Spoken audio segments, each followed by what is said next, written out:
ओम श्री गणेशाय नमः। प्रिय भक्तगणों, आज मैं आपको संकष्टी चतुर्थी व्रत में सुनी जाने वाली चौथ माता की कहानी सुना रहा हूँ। चौथ माता की कहानी सुनने का धार्मिक और आध्यात्मिक महत्व बहुत गहरा है।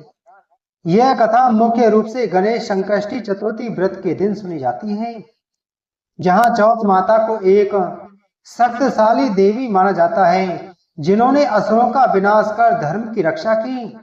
चौथ माता की कथा सुनना और व्रत रखना परिवार में सुख समृद्धि और संकटों से मुक्ति का प्रतीक माना जाता है। इससे भक्तों को मानसिक शांति मिलती है और उनकी मनोकामनाएं पूरी होती हैं। विशेष रूप से यह व्रत संतान सुख, परिवार की खुशहाली और जीवन की कठिनाइयों को दूर करने के लिए किया जाता है।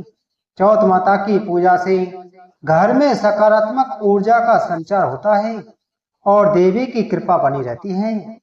बहुत समय पहले की बात है, एक नगर में एक ब्राह्मण अपने परिवार सहित रहता था।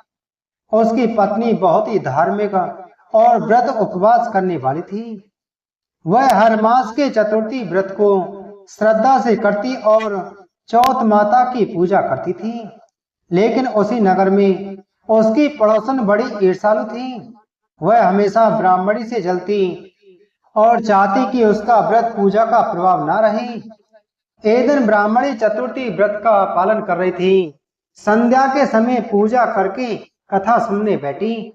तभी उसकी पड़ोसन बोली, बहन, ये सब व्यर्थ है। इतने व्रत उपवास करने से क्या मिलता है? तुम खाना मत खाकर कष्ट क्यों उठाती हो? परंतु ब्राह्मणी ने दृढ़ता से कहा, नहीं बहन, चौथ माता की पूजा और व्रत करने से सुख, सौभाग्य, संतान की दीर्घायु और परिवार का कल्याण होता है। मैं यह व्रत कभी नहीं छोड़ूंगी। यह देखकर पड़ोसन और अधिक चिढ़ गई। उसने सोचा, मैं किसी तरह इसका व्रत बिगाड़ दूं। अगली चतुर्थी को जब ब्राह्मणी स्नान कर पूजा की तैयारी कर रही थी, पड़ोसन ने झूठ बोलकर कहा, बहन, आज चतुर्थी नहीं पंचमी है, तुम व्यर्थ ही उपवास कर रही हो। लेकिन तभी ब्राह्मणी के घर एक वृद्ध आ पहुंची। वह वस्तुतः चौथ माता ही थी। उन्होंने मुस्कुराकर कहा, बेटी, तुम सही हो, आज चतुर्थी ही है। श्रद्धा से व्रत करो, तुम्हारे व्रत से तुम्हारा परिवार सुख समृद्ध रहेगा। ब्राह्मणी ने माता के वचनों को सुनकर श्रद्धा से पूजा अर्चना की और कथा सुनी। उसी रात चौथ माता ने स्वप्न में आकर कहा, बेटी, जो भी नारी श्रद्धा और भक्ति से मेरी कथा सुनेगी और व्रत करेगी, उसके सारे दुख दूर होंगे, संतान सुखी होगी और परिवार में कभी दरिद्रता नहीं आएगी। इस प्रकार चौथ माता के आशीर्वाद से ब्राह्मणी का घर परिवार सुख और समृद्धि से भर गया। तभी से मानता है कि जो भी स्त्री या पुरुष 12 महीने चौथ माता की कथा श्रद्धा से सुनता है, उसके सभी कष्ट मिट जाते हैं, परिवार में शांति, सुख और सौभाग्य की वृद्धि होती है। एक नगर में एक बूढ़ी माँ रहती थी। वह अपने बेटे की सलामती के लिए 12 महीनों की चौथ का व्रत करती थी। हर चौथ को पंसारी से थोड़ा सा गुड़ और घी लाकर 4 लड्डू बनाती, एक बेटे को देती, एक से पूजा करती, एक हथकार के लिए निकालती और एक चांद उगने पर खुद खा लेती थी। एक बार उसका बेटा ताई से मिलने गया। ताई ने चौथ का व्रत रखा था। ताई से पूछा, माँ तो 12 चौथ करती है। ताई बोली, तेरी माँ तेरी कमाई से तरमाल खाने के लिए 12 चौथ करती है। तू परदेश जाए तो वह एक भी चौथ नहीं करेगी। लड़के को लगा ताई सच कह रही है। घर आकर माँ से कहा, मैं परदेश जा रहा हूँ, यहाँ तू मेरी कमाई खाने पीने में उड़ा देती है। माँ ने समझाकर रोकना चाहा, पर बेटा नहीं माना। माँ ने उसे साथ ले जाने के लिए चौथ माता के आंखें दिए और कहा, मुसीबत में ये आंखें तेरी मदद करेंगी। वह आंखें लेकर रवाना हो गया। घूमते हुए एक नगर में पहुंचा। उसने देखा एक बूढ़ी माँ रोती जा रही थी और पुआ बनाते जा रही थी। उसने कारण पूछा तो बूढ़ी माँ ने कहा, बेटा, इस नगर की पहाड़ी पर एक दैत्य रहता है। पहले वह नगर में आकर कई लोगों को खाने के लिए मार देता था। अब राजा हर घर से एक आदमी दैत्य के पास भेजता है और आज मेरे बेटे की बारी है, इसलिए रो रही हूँ और उसी के लिए पुए बना रही हूँ। वह बोला, तू पुए मुझे खिला दे, तेरे बेटे की जगह मैं चला जाता हूँ। बूढ़ी माँ ने खीर पुए उसे खिला दिए। खा पीकर वह सो गया। रात को राजा के सैनिक आए तो बूढ़ी माँ ने उसे भेज दिया। दैत्य के सामने पहुंचने पर उसने चौथ माता के आके दैत्य की तरफ फेंक कर कहा, हे चौथ माता, यदि मेरी माँ मेरी सलामती के लिए व्रत करती है तो दैत्य का सिर कटकर गिर जाए। तुरंत दैत्य का सिर कट गया। लड़का वापस आ गया। राजा ने उसे उपहार देकर विदा किया। चलते हुए वह एक दूसरे राजा के नगर में पहुंचा। इस राज्य में आवा तभी पकता था जब एक इंसान की बलि दी जाती थी। सिपाहियों ने उसे पकड़कर आवे में चुन दिया। लड़के ने आके आवे में डाले और कहा, हे चौथ माता, यदि मेरी माँ मेरे लिए व्रत करती है तो आवा मेरी बलि लिए बिना ही झट से पक जाए। आवा तुरंत पक गया। आवे में से मिट्टी की जगह सोने चांदी के बर्तन निकले। अंदर से लड़का बोला, बर्तन धीरे धीरे निकालना, मुझे लग नहीं जाए। राजा ने उसे निकलवाया और पूछा, इस आवे से तुम बच कैसे गई?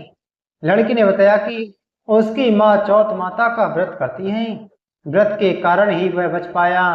राजा को विश्वास नहीं हुआ। उसने एक चांदी की सुराही मंगवाई और कहा कि सुराही की नली से निकलकर दिखाओ, तभी मुझे विश्वास होगा। लड़के ने चौथ माता को याद करके आंखें सुराही में डाले और कहा, मैं भंवरा बनूं, सुराही से निकलूं। लड़का भंवरा बनकर सुराही से निकल गया। राजा ने खुश होकर राजकुमारी की शादी उसके साथ करवाई और सभी लोगों को चौथ माता का व्रत करने को कहा। उसे माँ की याद आई। उसने राजा के पास जाकर खुद के नगर जाने की इच्छा जाहिर की। राजा ने रथ, घोड़ा, हाथी और खूब सारा दान दहेज देकर उन्हें विदा किया। चौथ के दिन अपने नगर पहुंचा। वह अकेला पंसारी के यहाँ माँ का इंतजार करने लगा। सोचा, चौथ है, यहाँ तो माँ जरूर आएगी। थोड़ी देर बाद लकड़ी टेकती हुई माँ आती दिखाई दी। उसकी माँ की आंखों में जाले आने के कारण दिखना कम हो गया था। लड़के ने जानबूझकर अपना पैर लकड़ी से लगा दिया। कहने लगा, बलरे पूत काठी मेरे पैर के लगा दी। माँ ने उसे नहीं पहचाना। कहने लगी, भैया, मुझे चाहे कितनी गाली निकालो पर मेरे बेटे को कुछ मत कहना। बेटा माँ के चरणों में गिर पड़ा। कहा, माँ, मैं तेरा ही बेटा हूँ, मुझे माफ कर दो। माँ ने उसे गले लगा लिया। नगर के लोगों ने विश्वास नहीं किया कि वह उसी का बेटा है। बूढ़ी माँ ने चौथ माता को याद करके कहा, हे चौथ माता, यदि मैं अपने बेटे के लिए व्रत करती हूँ तो मेरे स्तन में दूध भर जाए और उसकी धार मेरे बेटे के मुंह में गिरे। माँ के स्तन से दूध की धार निकलकर बेटे के मुंह में गिरने लगी। लोग चौथ माता की जय जयकार करने लगे। उस नगर के सभी लोग चौथ माता का व्रत करने लगे। हे चौथ माता, जैसे बूढ़ी माँ और उसके बेटे की सहायता की वैसे हमारी भी करना।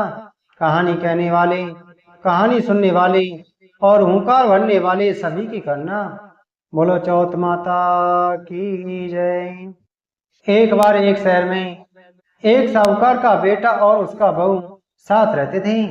बचपन से ही वह बेटा और बहू मेहनत नहीं करते थे। उनके पास पैसा बड़े बुजुर्गों के धन से चलता था। बहू अपने सास ससुर की सेवा करती थी और चौथ माता का व्रत नियमित रूप से करती थी।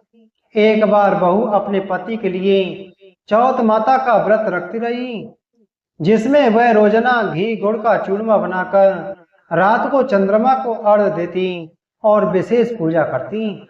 समय बीतता गया और पूरे 12 साल बहू ने चौथ माता का व्रत पूरी श्रद्धा से किया। इसी दौरान चौथ माता और गणेश जी ने फैसला किया कि अब लड़के को उसके घर बुलाना चाहिए। चौथ माता ने उस लड़के के सपने में आकर उसे घर वापसी का निर्देश दिया। लड़का कहता है कि उसके पास कारोबार ज्यादा है और वह घर कैसे जाएगा। चौथ माता ने कहा कि वह सुबह एक दीपक जलाकर उसका नाम लेकर बैठे, जिससे उसका सारा कारोबार अपने आप सही हो जाएगा। ऐसा भी हुआ। रास्ते में लड़के को एक सांप मिला, जिसे बचाने की वजह से नागराज नाराज हो गया। पर बहू चौथ माता के व्रत के कारण लड़के की रक्षा हुई। अंत में लड़का घर लौट आता है। चौथ माता का व्रत करने से संकटों से मुक्ति मिलती है, जीवन में समृद्धि और परिवार में सुख शांति आती है। इस व्रत की पूरी श्रद्धा और नियम से पूजा करने से देवी की कृपा बनी रहती है और भक्तों की मनोकामना पूर्ण होती है। यह कथा चौथ माता व्रत की महिमा को दर्शाती है और बताती है कि इस व्रत को रखना जीवन में आने वाले संकटों से रक्षा करता है और जीवन को फलदायक बनाता है। बोलो चौथ माता की जय।